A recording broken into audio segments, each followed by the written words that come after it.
Brought to you by TechnoSpark 20 series smartphones. I'm superhuman. नमस्कार, मैं राजू कुमार झा और देश किसका के वीआईपी सीट पर आज बात करेंगे उत्तर प्रदेश के रामपुर लोकसभा सीट की। पहले चरण में चुनाव 19 अप्रैल को होना है और इस सीट पर समाजवादी पार्टी और एनडीए उम्मीदवार के बीच में घमासान और जबरदस्त मुकाबला होगा। रामपुर जिला राजनीतिक रूप से बेहद ही अहम शहरों में गिना जाता है और यहाँ चुनावी परिणामों पर सभी की नजरें रहती हैं। समाजवादी पार्टी के कद्दावर नेता और पूर्व मंत्री आजम खान की वजह से भी रामपुर क्षेत्र की पहचान होती है। रामपुर जिला मुरादाबाद और बरेली के बीच में पड़ता है। रामपुर शहर चाकू उद्योग के लिए भी प्रसिद्ध है और यहाँ की रामपुरी चाकू की मांग हर जगह है। चाकू उद्योग के अलावा चीनी मिट्टी के बर्तन के भी उद्योग भी रामपुर में खासे चर्चित है। रामपुर में अरबी भाषा का एक विद्यालय भी है और शहर के प्रमुख पर्यटन स्थलों में रामपुर किला, रामपुर रजा पुस्तकालय और कोठी खास बाग शामिल है। रामपुर शहर की स्थापना नवाब फैजुल्लाह खान ने की थी और 2019 के में संसदीय चुनाव में यहां पर आजम खान को हार मिली। नवाब फैजुल्लाह ने 1774 से 1794 तक यहां पर शासन किया। 2019 के संसदीय चुनाव में रामपुर सीट से बीजेपी को हार मिली थी। आजम खान समाजवादी पार्टी के टिकट पर सांसद चुने गए थे। हालांकि 2022 में विधानसभा चुनाव लड़ने के लिए आजम खान ने लोकसभा की सदस्यता से इस्तीफा दे दिया और इस वजह से यहां पर उपचुनाव कराए गए, जिसमें बीजेपी ने सभी को चौंकाते हुए मुस्लिम बाहुल्य सीट पर जीत हासिल कर ली। रामपुर लोकसभा सीट पर समीकरण क्या कहता है, ये समझने से पहले आपको सुनवाते हैं कि स्थानीय जानकारों का क्या कुछ कहना है 2024 लोकसभा चुनाव को लेकर। देखिए, कौन जीत रहा है इतनी आसानी से तो नहीं कहा जा सकता, लेकिन यहाँ का रामपुर का जो इतिहास रहा है वो शख्सियत वाला रहा है। ज़्यादातर मुस्लिम तबका आज़म खां की तरफ देखता है। अब आज जो समीकरण बने हैं, जो आज़म खां और अखिलेश की मुलाकात हुई है, उसके जो भी मायने निकल कर आ रहे हैं, पब्लिक अभी उस पर सोचने में मजबूर है। जो यहाँ बायकॉट का विवाद एक शुरू हो गया है, उस बायकॉट से बड़ा असर पड़ा है मुस्लिम तबके पे। वो एक मतलब अनिश्चितता की स्थिति में है कि क्या करें क्या ना करें, किसको वोट दें, कैसे करें। आज़म खान ने सीधे सीधे कोई बात नहीं कही है, बायकॉट करके एक नए विवाद को जन्म दे दिया है और मुझे लगता है कि ये समाजवादी पार्टी के लिए नुकसानदेह साबित होने जा रहा है। जिस तरीके से अगर रामपुर में हम जो लोकसभा का इलेक्शन है, अगर उनकी जो पहले के अगर उनको कंपेयर करके देखें तो ये वाला जो इलेक्शन है वो काफ़ी चेंज नज़र आ रहा है। उसकी वजह यह है कि इंडी गठबंधन में जिस तरीके से कांग्रेस, आम आदमी पार्टी और समाजवादी पार्टी मौजूद है, लेकिन रामपुर के अंदर हालात उससे अलग हैं। क्योंकि समाजवादी पार्टी भले ही यूपी के अंदर अपना मायना रखती हो, अपना वजूद रखती हो, लेकिन रामपुर के अंदर आज़म खान से ही समाजवादी पार्टी है। और अगर आज़म खान को फेथ में नहीं लिया गया तो जो यहाँ के जो समाजवादी पार्टी से जो अखिलेश यादव की तरफ से जो कैंडिडेट उतारे गए हैं, मौलाना मोहिबुल्लाह नदवी साहब, वो उनको काफ़ी बड़ा खमियाजा भुगतना पड़ सकता है। और दूसरी तरफ जिस तरीके से जो भारतीय जनता पार्टी के जो सांसद भी हैं, घनश्याम सिंह लोधी, और वो चुनाव मैदान में हैं, तो वो कहीं ना कहीं आज़म खान के करीबी भी रहे हैं और उपचुनाव में उन्होंने इलेक्शन जीता था। तो इलेक्शन जीतने के बाद उनको हालांकि वक्त लगभग 1.5 साल का ही, जैसे अभी फैज़ान भाई ने बताया, वो कम ही मिला है, लेकिन उसके बाद भी उन्होंने काफ़ी कुछ, चाहे वो शहरी इलाका हो चाहे ग्रामीण इलाका हो, काफ़ी कुछ उन्होंने कराया है और उनकी एक छवि भी बेहतर है। और जिस तरीके से वो समाजवादी पार्टी में रहे और बीएसपी में भी रहे, तो उनका कहीं ना कहीं हिंदू मतदाताओं के साथ साथ जो मुस्लिम मतदाता हैं उनमें भी पैठ अच्छी है। और कहीं ना कहीं जिस तरीके से अगर लोकल स्तर पर बात की जाए तो भले ही वो चाहे मोदी के चेहरे को पसंद ना करें, लेकिन सांसद के रूप में जो है अखिलेश यादव को काफ़ी तादाद में मुस्लिम पसंद करते नज़र आते हैं। देखिए, रामपुर में पहली बात तो अब कोई विपक्ष रहा नहीं, हमें तो दिख नहीं रहा है। रहा सवाल लोधी जी का, लोधी जी ने जितना कम समय मिला उन्होंने काम किए और हम लोगों ने देखा है कि वो जगह जगह जा रहे हैं। दूसरी बात यह कि एक आप कहीं का भी नेता लाके आप रामपुर में खड़ा कर देंगे, ये कोई वार्ड मेंबर का चुनाव तो है नहीं, बड़ा चुनाव है। तो आप जब फील्ड में नहीं है, तो आपको लोग जानते नहीं है, तो आपको कैसे वोट दे देंगे? पार्टी के नाम पे देते तो आज़म खां के नाम पे देते, समाजवादी के नाम पे यहाँ वोट नहीं देता। अच्छा, रामपुर लोकसभा सीट का क्या समीकरण बनता दिख रहा है आपको इस बार? देखिए, रामपुर लोकसभा सीट का सीधे सीधे बीजेपी स्वीप कर रही है। क्या वजह है? वजह यही है कि विपक्ष नहीं है। यहाँ पर जितने भी कैंडिडेट खड़े हुए, इंडिया गठबंधन का अगर असर पड़ता हमें तो दिख नहीं रहा है, क्योंकि जितने भी गठबंधन के लोग हैं हमने तो देखा नहीं नदवी जी के साथ में। आप भी फील्ड में कवर कर रहे हैं, आपको भी काफ़ी टाइम, आपने भी नहीं देखा होगा। आज़म खां एक चेहरा है रामपुर के लिए।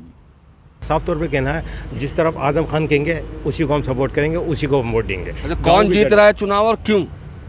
देखिए, चुनाव की अगर हम बात करें, क्योंकि घनश्याम सिंह लोधी जो हैं उनको जो 1.5 साल का वक्त हो गया, 1.5 साल में जो है वो लगातार जो है गांव देहातों में अपनी चौपाले करते रहे, जगह जगह जाते रहे, हर किसी के गांव में जाके जो है उनसे मुलाकात करते थे। कोई मैयत हो जाए या शादी हो जाए तो वहाँ जाते थे लगातार, और सुबह से निकलते थे। सुबह 8 बजे से उनके जनता दरबार लगता था और उसके बाद 11 बजे तक जनता दरबार लगता था। लोगों की सुनवाई सुनते थे, फ़ोन करते थे लोगों को। उसके बाद जो थे वहाँ से निकलते थे, गाँव देहात में जाते थे और जनता की समस्या सुनी जाती थी। गाँव में जो इनकी विषय थे वो नोट कराते थे, सड़कें हैं, ये है, नाले, उसको कोई दिक्कत परेशानी किसी गाँव में देहात मारी है वो चेक करते थे सब जाके। और उसके बाद जो था, जब घर को आते थे लोग, फिर रात में भी लोग उनके वहाँ पर खड़े होते थे। 1.5 साल का वक्त मिला था उनको, तो उसमें 1.5 साल में उन्होंने जो है काफ़ी काम किया। तो उसी को लेकर भाजपा ने दोबारा उनको जो है दांव खेला, उसको दोबारा जो है उनको चुनाव में जो है प्रत्याशी बनाया गया। हालांकि बताया जा रहा था घनश्याम सिंह लोधी जो है मजबूत कैंडिडेट हैं, वो जीत पाएंगे, लेकिन जब से अखिलेश यादव का नाम चला तो वो दोनों को बताया जा रहा कांटे की टक्कर चल रही है। अखिलेश यादव जो सीट निकाल पाएंगे, लेकिन जब दोबारा मौलाना का नाम रहा तो बहुत जो है अखिलेश यादव ने जो है यहाँ से नखलऊ या रामपुर से लेकर नखलऊ तक, और नखलऊ से लेकर सीतापुर से लेकर मुरादाबाद तक जो 2 सीटें थी HSN की थी, उनका भी टिकट काटा गया, रुचि वीरा को दी गया टिकट। साल 2022 में उत्तर प्रदेश में कराए गए विधानसभा चुनाव के दौरान रामपुर की 5 विधानसभा सीटों में से 3 सीटों पर समाजवादी पार्टी को जीत मिली थी, तो 2 सीटों पर बीजेपी के पक्ष में गई थी। बाद में सवार सीट पर उपचुनाव में यह सीट भी बीजेपी के खाते में आ गई। 2019 के संसदीय चुनाव परिणाम की अगर बात करें तो यहां पर रामपुर लोकसभा सीट से 2019 में जो चुनाव परिणाम आए उसमें सपा के आजम खान 5,59,177 वोटों से जीत गए और 52.71% वोट प्रतिशत रहा। बीजेपी की तरफ से जया प्रदा को 4,49,180 वोट मिला, 42.34% इनका वोट प्रतिशत रहा। कांग्रेस की तरफ से उतरे संजय कपूर, जिन्हें 35,009 वोट मिले, 3.30% यहां के वोट प्रतिशत रहा। 2022 में विधानसभा चुनाव की वजह से आजम खान ने इस्तीफा दे दिया और इसके बाद यहां पर उपचुनाव हुआ, लेकिन 2022 में जो यहां पर चुनाव परिणाम निकलकर सामने आए उसमें बीजेपी के उम्मीदवार की जीत हुई। अगर वोटों के प्रतिशत देखें बीजेपी उम्मीदवार के 2022 में तो वो कुछ इस तरह रहा था कि यहां पर बीजेपी की तरफ से घनश्याम सिंह लोधी मैदान में थे, जिन्हें 3,67,397 वोट मिले, 51.96% वोट प्रतिशत रहा। सपा की तरफ से आसिम राजा मैदान में उतरे, जिन्हें 3,25,205 वोट मिले और 40% इनका वोट प्रतिशत रहा।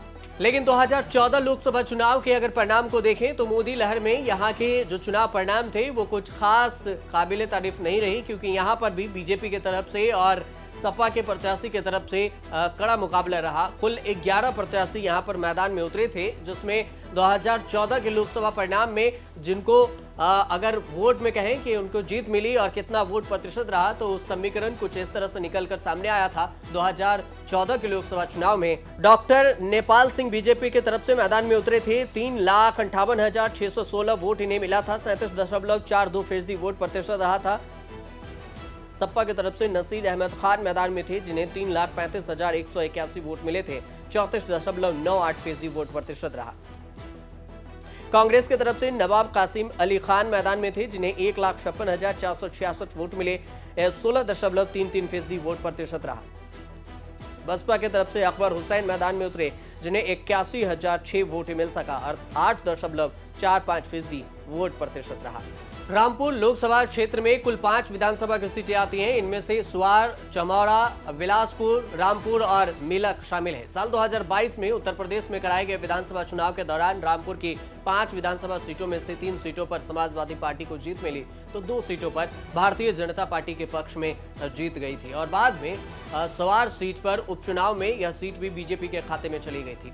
बीजेपी और सपा के बीच में कांटे के टक्कर की उम्मीद अब बताई जा रही है 2024 लोकसभा चुनाव को लेकर, लेकिन जातीय समीकरण को समझने से पहले यहाँ के जनता की क्या राय है, इस बार किसकी तरफ वो दिख रहे हैं, ये भी आप पहले सुन लीजिए। लोधी साहब, क्या लग रहा है आपको? देखिए, कितना खुश है हमारे जो सांसद हैं, इन्होंने 2 साल में इतने काम किए हैं। हमारा सबसे बड़ा काम किया है कि ये बाजपुर से और शाहबाद तक रोड का चौड़ीकरण, क्योंकि इस रोड पर बहुत ज़्यादा ट्रैफिक है और ट्रैफिक के कारण लोगों के एक्सीडेंट हो जाते थे और ये बहुत जल्दी इस पे काम स्टार्ट हो गया है। हमारे सांसद बनने के बाद उन्होंने, माननीय घनश्याम सिंह लोधी ने, जो आज तक कोई सांसद नहीं कर पाया, उन्होंने 2 साल के अंदर इतने सारे काम, क्योंकि उत्तर प्रदेश में और केंद्र में दोनों जगह सरकार है, तो डबल इंजन की सरकार के कारण बहुत सारे विकास के काम किए, कई सारी पुलियाँ बनवाई, सड़कें बनवाई, 16 लाइटें लगवाई, बहुत सारे काम माननीय सांसद जी ने किए हैं। इसलिए यहाँ की जनता पुनः उन्हें एक बार फिर दोबारा से सांसद देखना चाहती है। सत्ता बेहतर या विपक्ष बेहतर, क्या लग रहा है? मोदी जी बेहतर। कैसे? आप देख रहे हो लगातार 10 वर्षों देश ने कितना स्वाभिमान प्राप्त किया है। आज विदेशों में चर्चा है मोदी जी की, विश्व के पटल पर उनका नाम है, भारतवर्ष की जन जन की पुकार है मोदी जी। सांसद जी के काम से कितना खुश है? सांसद घनश्याम सिंह लोधी जी से मैं थोड़ा परिचित हूँ। टाना नगर में एक मोहल्ला मरघटी पड़ता है, उसमें 60 साल से समस्या थी पुल की।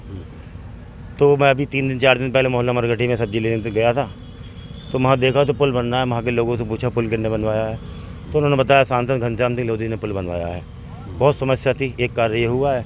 एक गांव पड़ता है धीरज नगर का मजरा, वहाँ शमशान भूमि है, वहाँ पर शमशान घाट का निर्माण कार्य कराया है। एक मजरा बहादुर गाँव पड़ता है, उसमें शमशान घाट का निर्माण कार्य कराया है। और लगातार टांडा में भी मैंने देखा है गाड़ियाँ निकलती रहती हैं। 2 साल में लगातार सांसद घनश्याम सिंह लोधी जी बार बार क्षेत्र में आते रहे हैं। मेरे 25 साल के राजनीतिक सामाजिक कैरियर में मैंने ऐसा सांसद नहीं देखा, क्योंकि बहुत सांसद रहे, जीतने बाद लौट करके भी नहीं आए, धन्यवाद देने भी नहीं आए। और यहाँ तक है टांडा में और टांडा के आसपास गाँव में ऐसा कोई गांव बचा नहीं होगा इन 2 वर्षों में जहाँ श्री घनश्याम सिंह लोधी सांसद नहीं आए हों। लोगों से बड़ा प्रेम है और सबसे अच्छी बात यह है उन्हें हर समुदाय का, पिछड़ों का, दलितों को, खासतौर से अल्पसंख्यकों में उनकी बड़ी लोकप्रियता है। आप चाहें तो टांडा क्षेत्र में, स्वार क्षेत्र में आप देखना, मेरे हिसाब से तो ऐतिहासिक वोटिंग होगी और स्वार टांडा से घनश्याम सिंह लोधी भारतीय जनता पार्टी विजयी होगी। भाई साहब क्या नाम है आपका? नमस्कार, राजकुमार चौहान। राजकुमार चौहान साहब, क्या लग रहा है? भाई साहब स्थिति बहुत बढ़िया है। अच्छा। और जहाँ तक लगने की बात है तो मैं आपको बता दूं कि 99% नहीं बल्कि 100% भारतीय जनता पार्टी रामपुर लोकसभा जीत रही है। जीतने के कई कारण हैं। एक तो जो प्रत्याशी हैं घनश्याम सिंह जी, वो बहुत ही सरल स्वभाव और सभ्य स्वभाव के हैं, हर व्यक्ति के बीच रहते हैं। अभी 2 साल उन्होंने पार्लियामेंट मेंबर रहे हैं वो, और हर समाज में हिंदू, मुस्लिम, सिख, ईसाई सभी के बीच जा कर के काम करने का काम किया है। और एक विशेषता उनकी जो पब्लिक में है वो ये देखने को मिलती है कि आज रात के 12 बजे उनको आप फ़ोन कर दीजिए किसी भी समस्या के लिए, वो तुरंत फ़ोन उठाते हैं और उस समस्या का समाधान करने का प्रयास करते हैं। तो जो लोगों के मन में और दिल में उनके प्रति प्यार है वो बहुत अच्छा है। और मैं तो इतना कहूँगा कि चूँकि मैं भी स्वार टांडा का रहने वाला हूँ और स्वार टांडा में अक्सर घूमता रहता हूँ, तो काफ़ी अल्पसंख्यक लोगों ने मेरे से भी कहा था जब टिकट की बात चल रही थी कि भाई साहब को टिकट कराइए, लोधी जी को टिकट कराइए, क्यों कि वो हम सब लोगों का काम करते हैं। तो मेरा मानना ये है कि ये जो चुनाव है ये भारतीय जनता पार्टी का चुनाव तो है ही है, लेकिन ये एक हिंदू और मुस्लिम की जो खाई आपको थोड़ा देखने को मिलती है उसको समाप्त करने का चुनाव भी है। अब वर्तमान समय में ऐसा कोई नहीं है, सभी धर्मों के लोग माननीय घनश्याम सिंह लोधी जी को बाहरी बहुमत से जिताने के लिए बैठे हुए हैं। और 19 तारीख को निश्चित तौर से माननीय घनश्याम सिंह लोधी जी रामपुर लोकसभा से चुनाव जीतेंगे, ऐसा मुझे विश्वास है, पूर्ण विश्वास है। ये क्या नाम है भाई आपका? माजिद अली है। माजिद भाई जी, क्या कह रहे हैं इस बार घनश्याम सिंह लोधी है। क्या वजह है? वजह विकास की है। विकास हमारे गांव में लगभग 10 साल से रोड नहीं थी। माजिद भाई, सब घनश्याम सिंह लोधी कह रहे हैं जी। रामपुर में आजम खान भी थे, स्वार टांडा में अब्दुल्ला आजम भी थे, उनका कहाँ गया नाम? रामपुर में थे, ग्रामीण में कहाँ थे वो? गांव में कम से कम हमारे 10 साल से सड़कें नहीं थी। इस बार पिछले 2 साल में बहुत अच्छा कार्य किया। अच्छा जी, कार्य क्या है जी? सांसद जी ने कितने काम किए? सड़क डलवाई है, अच्छा, घर घर पानी पहुंचा है, लाइट की समस्या थी, लाइट के पोल लगे हैं। अम्मा क्या नाम है आपका? मेरा नाम राम मूर्ति है। मूर्ति ये बताइए राम मूर्ति जी कि सांसद जी ने कुछ काम कराया नहीं कराया? सांसद जी ने तो बहुत काम कराया, जब से इनकी सरकार आई है हम तो खुश हैं। अच्छा, हमारा पूरा मतलब एरिया ही खुश है पूरा। अच्छा। हम सब खुश हैं और हमारे बच्चे भी सब खुश हैं और हम ही नहीं चाहते हैं दोबारा भी आए, चौबारा भी आए, जिंदगी हम जब तक जिए, जब तक मोदी जी आए। अच्छा। क्योंकि इन्होंने हमें फ्री राशन, आवास मिले हैं, टंकियाँ मिली हैं, बत्ती साहब लाइट बढ़िया आती है और सब पैसे भी आ रहे हैं। शादी के पैसे शादियाँ कराई हैं लड़कियों की, कुंवारी लड़कियों की शादी कराई हैं, गरीबों की जो शादी कराई हैं और स्कूलों में अच्छी पढ़ाई चल रही है, बच्चों की फ्री चल रही है। जो पहले हो रहा है तो उसमें लाभ मिल रहा है पैसों क्या नाम है आपका? इधर आइए, इधर आइए। मीरा नाम है मेरा। जी, इधर को आके मीरा आइए। नाम है। मीरा, क्या कर रही हैं आजकल आप? बस सर एक तरीके से अगर बेटी बेटा के लिए भी आ रहा है ना तो पूरी सहायता मिल रही है मोदी की तरफ से। मोदी जी की तरफ से हाँ मिल रही है? बिल्कुल पूरी मिल रही है और यही चाहेंगे कि हर साल हर जो भी सरकार रहे आगे से लेके लास्ट तक मोदी सर के ही रहे। मोदी सर बस के जी। मोदी जी जिंदाबाद, मोदी जी जिंदाबाद। मैं कुछ लोग और दोस्तों को बात करता हूँ। जी भाई साहब, क्या नाम है आपको? मेरा नाम विवेक वशिष्ठ है। विवेक वशिष्ठ मेरा नाम है। विवेक वशिष्ठ। क्या लग रहा है इस बार रामपुर लोकसभा सीट को लेकर? रामपुर लोकसभा सीट पर सबका साथ, सबका विकास और जो मोदी जी का नेतृत्व है, जो माननीय मुख्यमंत्री जी का नेतृत्व है, जो रामपुर में एक अपराधियों का गढ़ बन चुका था, वह रामपुर आज जनमानस की ओर और विकास की ओर बढ़ रहा है। आदरणीय श्री घनश्याम सिंह लोधी जी ने जो कार्य किया है वह शायद पहले कभी नहीं हुआ।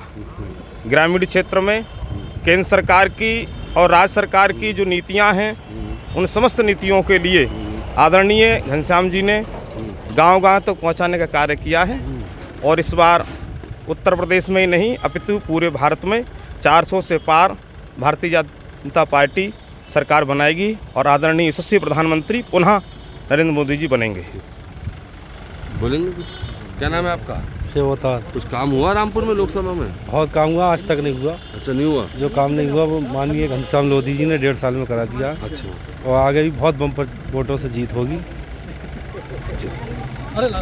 लग रहा है कि इस बार हर तरफ घनश्याम सिंह लोधी जी की, जब भी मैं घूम रहा हूँ, आप लोगों से बात की, ज़्यादातर लोग जो है घनश्याम सिंह लोधी, क्या समाजवादी पार्टी का भी तो कोई कैंडिडेट है? समाजवादी से कोई वही नहीं है, मतलब ही नहीं है। कहाँ से आके टपक गए बाहर से आके। अच्छा। कोई जानते नहीं है रामपुर में। अच्छा। जाति बिरादरी को हर किसी को छोड़ के माननीय घनश्याम लोधी जी के साथ रामपुर की सब जनता, हिंदू मुस्लिम सभी बड़ा सहयोग कर रहे हैं, बहुत ज़्यादा। आज तक ऐसा नहीं हुआ, इतिहास रचाएगा रामपुर में पहली बार। इतने वोटों से कोई नहीं जीता जितनी बार माननीय घनश्याम सिंह लोधी जी जीतेंगे। तो ये रामपुर की जनता से हमने बात की, जिन्होंने अपनी सांसद को लेके जो उन्होंने अपने बेबाकी से बताया। रामपुर से आमिर खान। रामपुर लोकसभा सीट पर वोटर्स की अगर बात करें तो 2011 के जनगणना के आंकड़ों के मुताबिक रामपुर की जनसंख्या करीब 23 लाख के से ज्यादा बताई गई थी, लेकिन ये समीकरण अब बदल भी गए हैं। 2011 जातीय जनगणना के मुताबिक यहाँ पर की साक्षरता 44.68%, ग्रामीण वोटर 12,28,424 है, 73.2% के करीब, शहरी वोटर 4,49,751, 26.28% के करीब, 16,78,075 यहाँ के कुल वोटर्स हैं। जातीय समीकरण की अगर बात करें तो यहाँ पर अनुसूचित जाति और मुस्लिम समुदाय की आबादी ज्यादा है। जाति और आबादी के हिसाब से अगर रामपुर सीट को देखा जाए तो कुछ इस तरह से यहाँ के समीकरण निकलकर सामने आते हैं कि बौद्ध धर्म के 0.02%, ईसाई धर्म के 0.39%, जैन धर्म के 0.06%, मुस्लिम धर्म के 50.58%, एससी के हैं यहाँ पर 12 और सिख समुदाय के 2% की आबादी है। इस सीट पर संसदीय इतिहास बहुत पुराना रहा है। 1952 में यहाँ पर कराए गए लोकसभा चुनाव में देश के पहले शिक्षा मंत्री अबुल कलाम आजाद को जीत मिली थी। कब कौन इस सीट से जीतकर संसद पहुंचा इसकी बात करें तो 1952 में अबुल कलाम आजाद कांग्रेस से, 1957 और 62 में एस अहमद मेहदी कांग्रेस की तरफ से, 1967 1971 में जुल्फिकार अली खान कांग्रेस की तरफ से, 1977 में राजेंद्र कुमार शर्मा जनता पार्टी से, 1980 84 और 1989 में जुल्फिकार अली खान कांग्रेस से जीते, 1991 में राजेंद्र कुमार शर्मा बीजेपी से और 96 में बेगम नूर बानो यहाँ कांग्रेस की तरफ से, 98 में मुख्तार अब्बास नकवी बीजेपी से, 1999 में बेगम नूर बानो कांग्रेस से, 2004 और 9 में जया प्रदा सपा से, 2014 में डॉक्टर नेपाल सिंह बीजेपी से, 2019 में आजम खान सपा से और 2022 में उपचुनाव हुआ, घनश्याम सिंह लोधी यहां से जीतकर संसद पहुंचे। रामपुर में पिछले 2 लोकसभा चुनाव से जिन नामों को लेकर चर्चा रही है उनमें से एक सपा के दिग्गज हैं आजम खान और उसके अलावा जया प्रदा। तो 2022 लोकसभा चुनाव में घनश्याम सिंह लोधी यहां पर चर्चित हुए। बात अगर आजम खान की करें तो माफिया से नेता बने मुख्तार अंसारी की मौत का मामला जब गहराया तो स्वामी प्रसाद मौर्य, AIM चीफ असदुद्दीन ओवैसी ने मुख्तार के घर पर पहुंचकर उनको श्रद्धांजलि दी। वहीं मुख्तार के परिजनों से मुलाकात करने के बाद राष्ट्रीय शोषित समाजवादी पार्टी के अध्यक्ष स्वामी प्रसाद मौर्य ने प्रदेश सरकार को कटघरे में खड़ा कर दिया। स्वामी ने मामले की असली सच्चाई जनता के सामने आ सके इसके लिए हाई कोर्ट का या सुप्रीम कोर्ट के न्यायाधीश से जांच कराने की मांग की। इसके साथ ही स्वामी प्रसाद ने सपा नेता आजम खान के साथ भी अनहोनी होने की आशंका जताई। रामपुर विधानसभा सीट से 10 बार विधायक और कई बार मंत्री बने आजम खान। कांग्रेस राज में आपातकाल के विरोध में तमाम छोटे बड़े नेताओं में आजम खान भी जेल में रहे और उनका एक लंबा राजनीतिक संघर्ष भी रहा। इसके खिलाफ जिस तरह से छोटे केस दर्ज किए जा रहे थे वो अब राजनेताओं और पत्रकारों के बीच में वहम का विषय बना हुआ है। उम्मीद की जानी चाहिए कि शासन के इन हरकतों से उनका वह पुराना इतिहास नहीं धुल जाएगा जिसमें वो रामपुर और आसपास के राजनीति का चेहरा बदल देने के लायक के तौर पर माना जाता है। आजम खान के रामपुर के राजनीति के आजम बनने की कहानी 1974 में शुरू होती है जब अलीगढ़ मुस्लिम यूनिवर्सिटी के वो छात्र थे। उसी समय आपातकाल लागू हुआ और कांग्रेस विरोधी रवैये के कारण उन्हें जेल में भी डाल दिया गया। आपातकाल के बाद जेल से छूटने पर आजम खान का कद और भी बढ़ गया, लेकिन माली हालात खस्ता हो गई। उनके पिता मुमताज खान शहर में एक छोटा सा टाइपिंग सेंटर चलाते थे। आजम खान जेल से आते ही विधानसभा का चुनाव लड़ गए, लेकिन संसाधनों की कमी के कारण कांग्रेस की मंजूरी अली खान से हार गए और जैसे तैसे ताकतवर होते गए। वैसे वैसे रामपुर के नवाब खानदान की राजनीति पस्त होती गई और इस इलाके में सपा का असर बढ़ता चला गया। 2004 में सपा ने मुंबईया फिल्मी हीरोइन जयाप्रदा को मैदान में उतारा और वो चुनाव भी जीत गई। अगर बात जयाप्रदा की करें तो जयाप्रदा हिंदी सिनेमा की एक सफल हीरोइन रही हैं और जया कई सफल फिल्मों में काम भी किए हैं। 1994 में जया ने अपनी करीबी NT रामाराव के कहने पर तेलुगु देशम पार्टी ज्वाइन की थी, लेकिन वो बाद में उसे छोड़कर यूपी चली आई और समाजवादी पार्टी ज्वाइन कर ली। यूपी के रामपुर से 2 बार सांसद बनी, बाद में उन्होंने बीजेपी ज्वाइन कर ली और फिर रामपुर से चुनावी मैदान में उतरी। वह लगातार समाजवादी नेता आजम खान के बयानों के कारण सुर्खियों में भी रही। इसके अलावा वह 1998 से 2004 तक राज्यसभा सदस्य भी रह चुकी हैं। बात अगर घनश्याम सिंह लोधी की करें तो घनश्याम सिंह लोधी 2 बार विधान परिषद चुने जा चुके हैं। सबसे पहले वह समाजवादी पार्टी के समर्थन में कल्याण सिंह के राष्ट्रीय क्रांति पार्टी के टिकट पर रामपुर बरेली स्थानीय प्राधिकरण क्षेत्र से 2004 में MLC बने थे। इसके बाद इसी क्षेत्र से 2016 में समाजवादी पार्टी के टिकट पर MLC बने। 2019 में रामपुर शहर विधानसभा सीट पर हुए उपचुनाव के दौरान उनके आवास पर बीजेपी नेताओं की मीटिंग भी हुई थी। तब से बीजेपी में शामिल होने की अटकलें लग रही थी, लेकिन तब वो बीजेपी में शामिल नहीं हुए थे। साल 2022 विधानसभा चुनाव से पहले वह बीजेपी में शामिल हुए। 2022 में हुए उपचुनाव में लोकसभा का चुनाव हुआ तो वहां से जीतकर सांसद भी बने। लेकिन अब देखने वाली बात यह भी होगी कि रामपुर लोकसभा सीट पर सपा और बीजेपी के अलावे अगर बसपा अपनी उम्मीदवार उतारती है तो फिर इन तीनों में किसको जनता जीतकर संसद तक पहुंचाती है। फिलहाल ये सारे बात और समीकरण पर से पर्दा तभी उठेगा जब 4 जून को इसका चुनाव परिणाम का रिजल्ट सामने आएगा। फिलहाल आप देखते रहिए न्यूज़ तक।